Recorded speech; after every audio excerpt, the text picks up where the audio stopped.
Assalamualaikum warahmatullahi wabarakatuh. Bertemu lagi dengan saya, Rosi Islamiati, dosen Akidah dan Filsafat Islam UIN Sunan Kalijaga, Yogyakarta.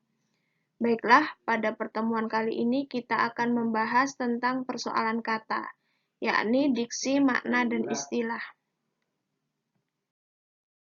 Jadi, seorang penulis itu tidak hanya dituntut untuk memiliki kemampuan dalam menyusun satuan besar seperti kayak paragraf, kemudian wacana, tetapi dia juga harus pandai dalam menentukan diksi. Diksi itu pilihan kata, kata-kata yang tepat, kemudian makna dan juga istilah yang tepat. Diksi atau pilihan kata yang tepat dapat digunakan untuk merangkai satuan kebahasaan. Jadi bisa dipahami secara lengkap jika kita memilih diksi-diksi yang benar. Dengan demikian, ia perlu menguasai persoalan diksi atau pemilihan kata, makna, serta kaidah penyerapan dan pembentukan istilah. Baiklah, yang pertama yakni jenis kata. Penutur asli bahasa Indonesia dapat dengan mudah membedakan jenis-jenis kata, sehingga ia pun mudah menempatkannya dalam satuan yang lebih besar, yakni paragraf dan juga wacana. Namun, kata-kata yang merupakan serapan dari bahasa lain sering digunakan secara salah, karena pengguna bahasa tidak memahami ciri-ciri setiap jenis kata. Berdasarkan penggolongan secara struktural, jenis kata itu dibagi menjadi yang pertama, yakni kata benda. Kata benda itu yang menyebut benda maupun yang dibedakan. Misalnya universitas, skripsi, gereja, dan gedung, atau lain-lain buku, itu kata benda konkret. Kalau kata benda abstrak atau tidak konkret itu seperti yang tidak terlihat, misalnya pengalaman, pelajaran, penelitian, kemudian kemanusiaan, dan perhatian. Kata ini mudah dikenali dengan menambahkan kata yang diikuti sifat, misalnya universitas yang terkenal, pengalaman yang berharga, dan lain-lain. Selanjutnya adalah kata kerja. Kata kerja bermakna melakukan aktivitas, misalnya meneliti, mempresentasikan, dan sebagainya. Nanti teman-teman misalnya nulis makalah, itu kalian bisa nulis peneliti sedang meneliti atau penulis sedang melakukan penelitian begitu, atau sedang meneliti. Kata ini mudah dikenali dengan menambahkan kata dengan diikuti kata sifat. Ia meneliti dengan tekun misalnya. Itu kata kerja ya. Saya pikir teman-teman sudah paham lah, banyak kata kerja di sekitar kalian atau yang sering kalian lakukan gitu. Selanjutnya adalah kata sifat, merupakan penjelasan tentang sesuatu benda, misalnya baik, pandai, jelas, komunikatif, natural, dan sebagainya. Kata ini mudah dicirikan dengan mengubahnya menjadi bentuk reduplikasi atau didahului dengan kata sangat. Misalnya, sebaik-baiknya, ini maaf ya, salah tulis, sebaik-baiknya, kemudian sepandai-pandainya, sejelas-jelasnya, sangat komunikatif, sangat natural, dan sebagainya. Kemudian ada kata tugas. Kata tugas yang merupakan kata depan dan kata penghubung, misalnya di, ke, dari, tentang, demi, agar, bagi, kepada, untuk, dari, maaf, daripada, walaupun, tetapi, bahkan, dan sebagainya. Itu kata tugas. Selanjutnya, selain penggolongan secara struktural, ada penggolongan secara tradisional. Misalnya, ada kata benda, kata kerja. Tadi, kalau yang tadi terbagi atas 4 tadi, itu penggolongan secara struktural. Kalau secara tradisional ada kurang lebih 10, misalnya kata benda, kata kerja, sifat, kata ganti, dia, mereka, itu. Kemudian kata keterangan, keterangan tempat, waktu, maupun keterangan suasana, bisa juga kata bilangan, kemudian kata sambung, yakni kata penghubung, kata depan, kata sandang, sanksi, dan lain-lain. Kemudian yang terakhir adalah kata seru, aduh, asyik, wah, wow, dan lain-lain. Selanjutnya, tentang diksi dan makna. Ini juga teman-teman perlu pelajari ya. Diksi ini nanti akan memudahkan pembaca untuk mengetahui makna apa sih sebenarnya yang pengen diungkapkan oleh sang penulis gitu. Jadi biar tidak ada interpretasi yang lebih atau interpretasi yang bermacam-macam ya, walaupun tetap ada sih di dalam tulisan itu tetap ada interpretasi lain gitu. Tapi kita dapat meminimalisirnya dengan memilih diksi-diksi yang tepat.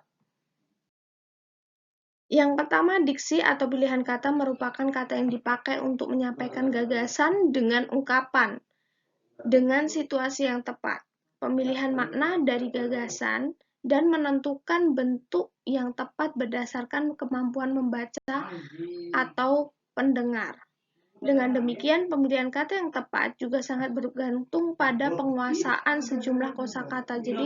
Jadi intinya makin kalian banyak membaca terkait dengan literatur misalnya prodi kalian IAT begitu kan, itu nanti kalian akan dengan sendirinya memperoleh banyak kosakata yang sesuai dengan prodi kalian begitu.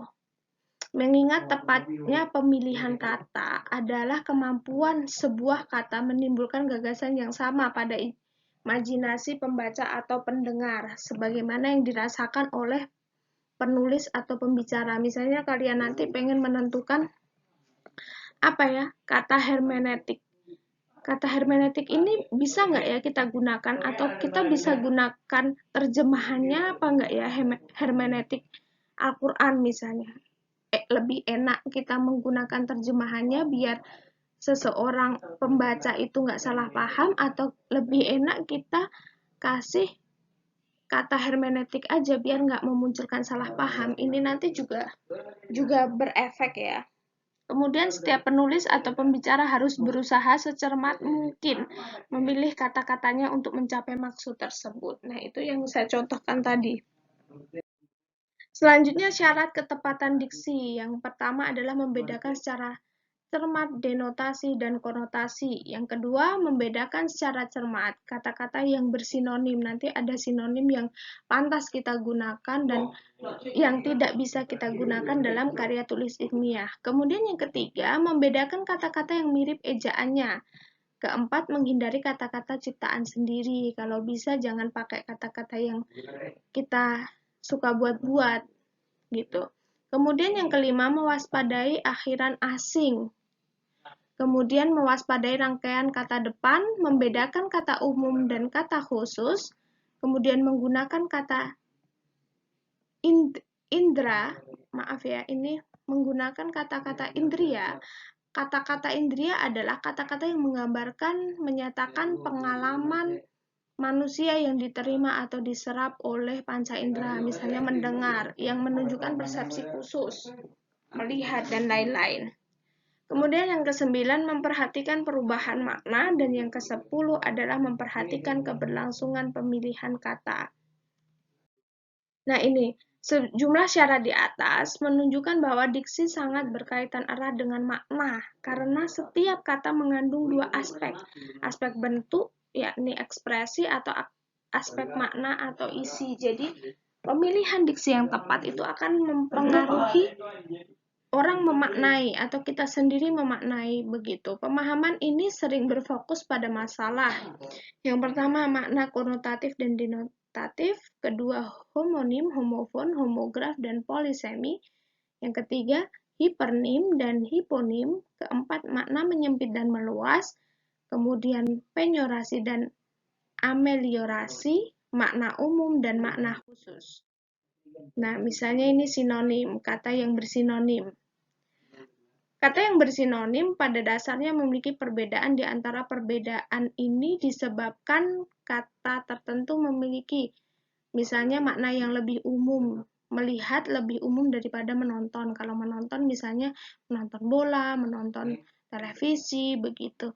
Tetapi kalau melihat lebih umum dan biasanya digunakan dalam karya ilmiah, lebih banyak digunakan kata-kata umum di dalam sebuah karya ilmiah. Menjenguk, mengintip. Menjenguk itu hanya digunakan misalnya untuk melihat teman kita yang sedang sakit, begitu. Tapi kalau melihat seseorang itu bisa kita interpretasikan bukan hanya menjenguk begitu. Kemudian makna yang lebih intensif, misalnya menatap. Dengan melihat, kalau menatap kan misalnya lebih dekat ya, melihatnya secara lebih dekat atau lebih memiliki rasa gitu, menatap masa depan begitu. Makna yang lebih luas misalnya santap dengan makan. Nah, ini lebih luas. Makan ya, gitu. Wafat dengan meninggal. Nanti teman-teman bisa gunakan misalnya di dalam biografi, menulis biografi di pendahuluan atau di bab 1 lah gitu. Biografi seorang tokoh. Kalian bisa menggunakan kata wafat atau kata meninggal gitu. Atau mati begitu kan. Yang lebih halus yang mana, yang lebih tepat digunakan untuk seorang tokoh, apalagi tokoh pemikir Islam misalnya. Itu lebih bagus menggunakan kata wafat apa meninggal gitu.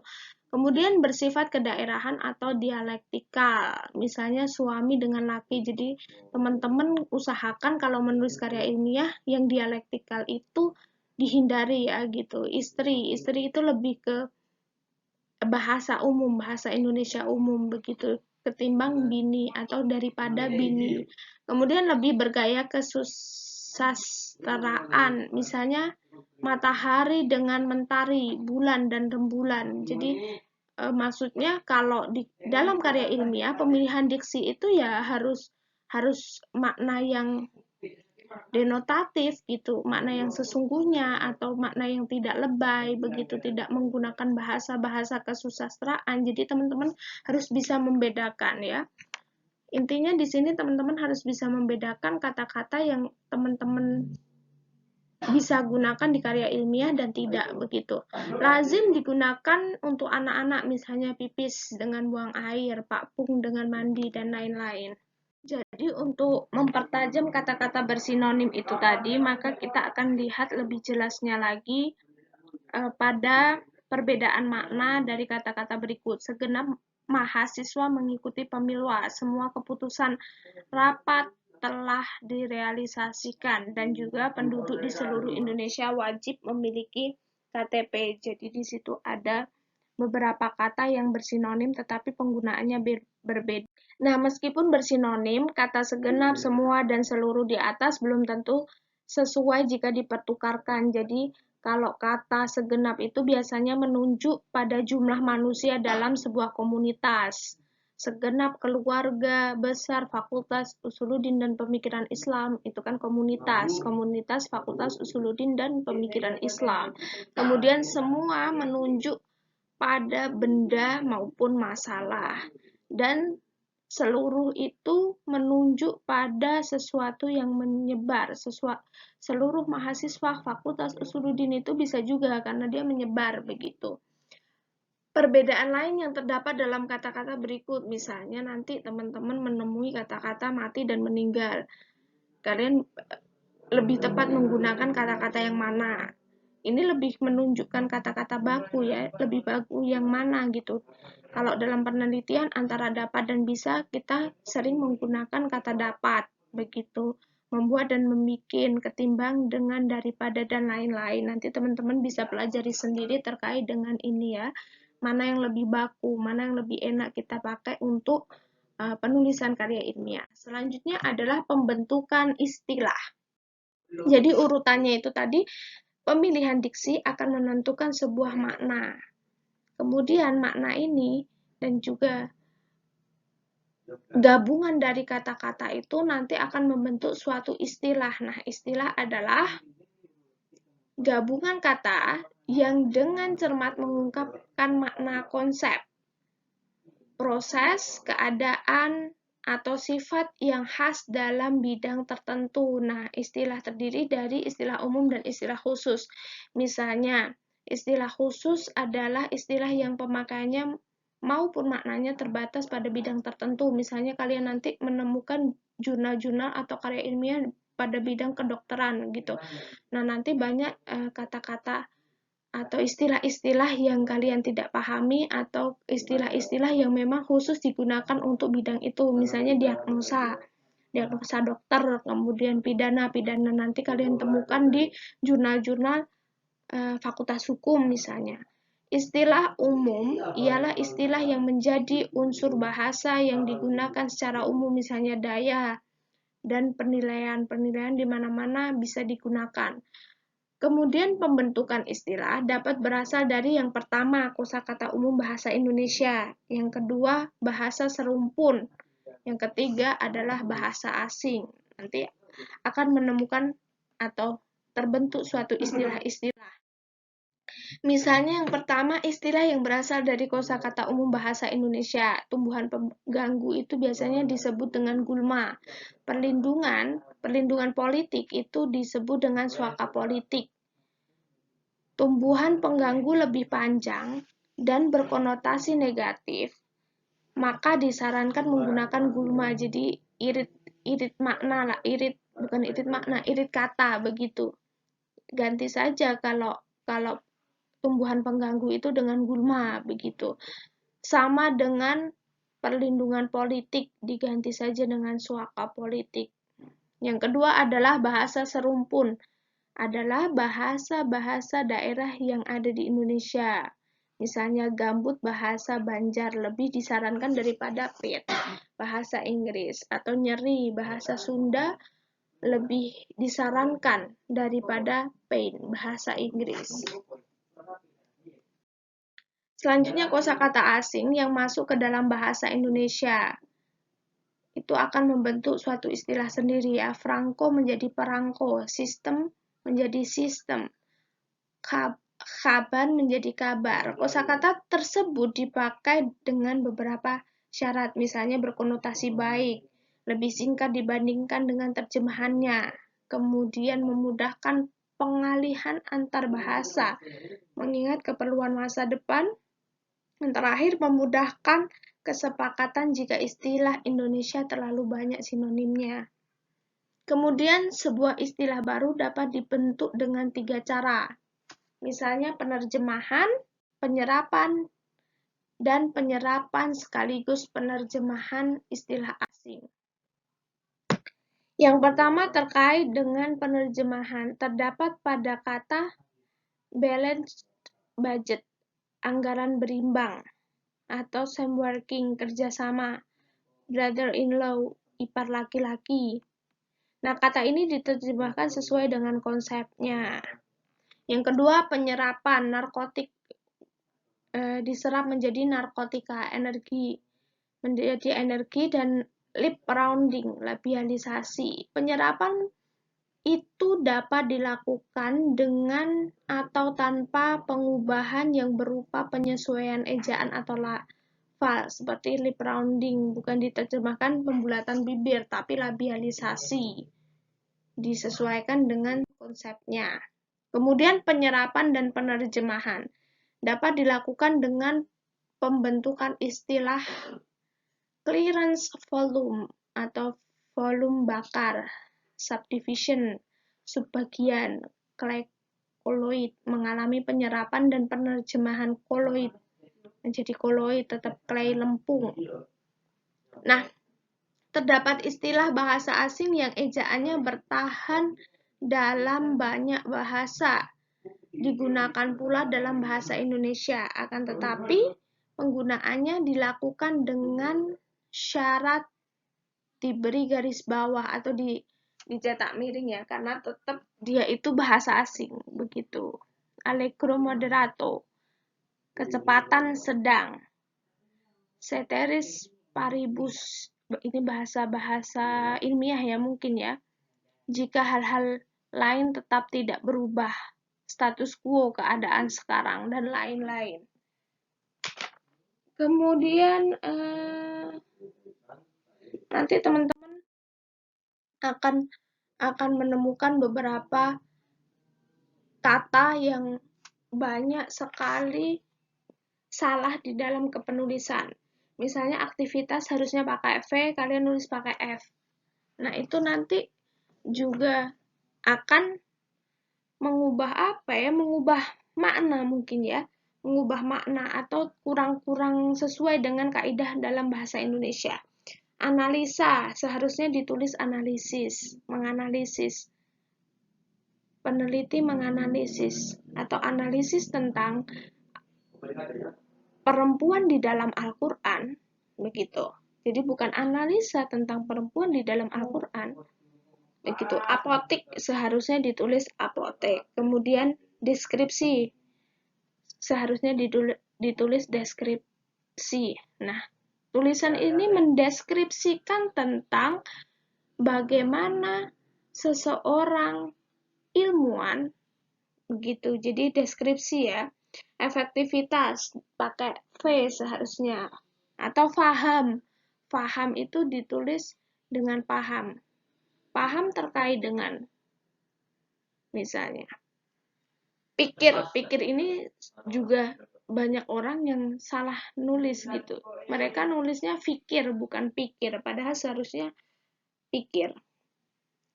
Masih banyak lagi ya yang kata-kata yang biasanya kita salah tulis atau salah mengerti, kurang baca lah intinya. Kalau kita sudah banyak baca begitu dan kita tahu kata-kata mana yang baku, kemudian kata-kata mana yang tulisannya tepat, nanti kita akan perlahan-lahan menulis atau memilih diksi yang tepat kok gitu. Oke, mungkin cukup sekian dari saya. Apabila ada kesalahan, saya mohon maaf. Kemudian kita lanjutkan diskusi via WAG. Terima kasih. Wassalamualaikum warahmatullahi wabarakatuh.